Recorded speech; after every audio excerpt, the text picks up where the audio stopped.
Hello friends, I welcome you again to my audio tutorial. My name is Harshit Dwivedi. As told in my previous audio tutorial about the CRIPS mission, I told you that in today's audio tutorial I will tell you about the Shimla Conference of June 1945. Now, if we see the significance of Shimla Conference of June 1945, we can say that it was one of the most important landmarks through which we can say it as one of the most important meeting through which the partition of India into India and Pakistan would have been prevented. It was during this conference that the stand of the partition of the British India into India and Pakistan was further strengthened. So this Shimla Conference of 1945 was a meeting between Viceroy Archibald Wavell and 21 major political leaders of India at the summer capital of British government India, that is Shimla.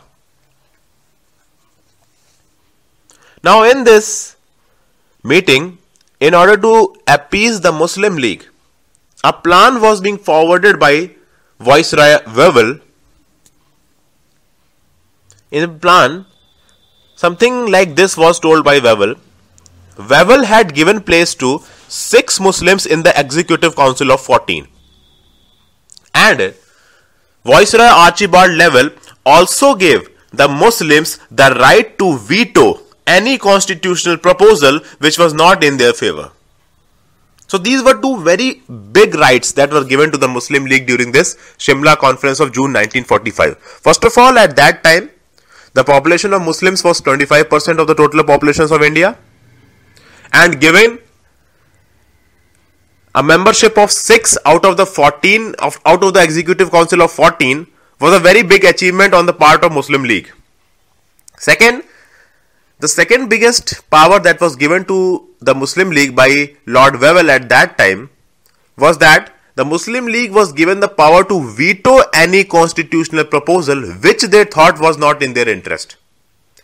So the very first important outcome of this meeting was that both the Muslim Leagues and the Congress would have almost equal powers at the center.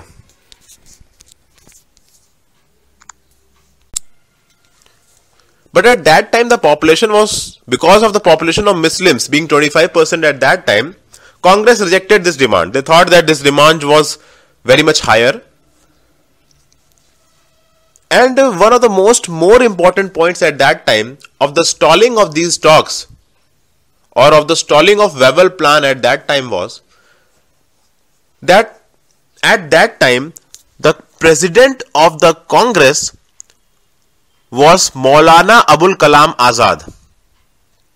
Now, there was a very strange point made at that time by Muhammad Ali Jinnah, who was the representative of the Muslim League. He said that non-League Muslim should be represented to the Executive Council because only Muslim League has the right to represent the Muslims of India. This means that out of the 6 seats that were allotted to the Muslim League or to the Muslims in the Executive Council of 14, these 6 will be appointed only by the Muslim League because Muslim League claimed itself to be the sole representatives of the Muslims of India, and Indian National Congress cannot appoint any Muslim to the Executive Council. So this was the most important point of the deadlock of the Shimla Conference of 1945. That is, I will repeat it again. The Wavell plan allotted 6 seats out of the 14 seats of the Executive Council of the Viceroy. These 6 seats would be of Muslims, but the Muslim League said that all the members to these 6 seats will be appointed by the Muslim League only, and no Muslim member can be appointed to these 6 seats by the Congress. So, these were some of the demands that were boycotted by the Congress, and at last, the Shimla Conference of June 1945 was a failure. So in short, if we properly assess the background of Shimla Conference of 1945, it was inevitable that the failure of the talks would occur, because both the Indian National Congress and the Muslim League, especially the Muslim League, were very inflexible in their stance at that time, as they demanded for more representation than they actually were at that time. So I will again repeat you in the front of you two most important points. The most important points at that time were that 6 members were to be appointed to the Executive Council of 14, and these 6 members were to be Muslims.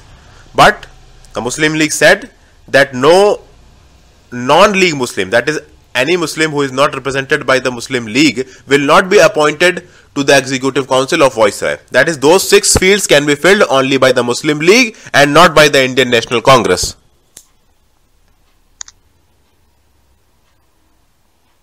The second most important point was that through the Webber Plan, Muslim League was given the power to veto any constitutional amendment bill or law or provision if they thought that that constitutional provision was not in their favor. So friends, here I wrap up my audio tutorial of Shimla Conference of 1945. I hope you liked it. See you in the next audio lecture.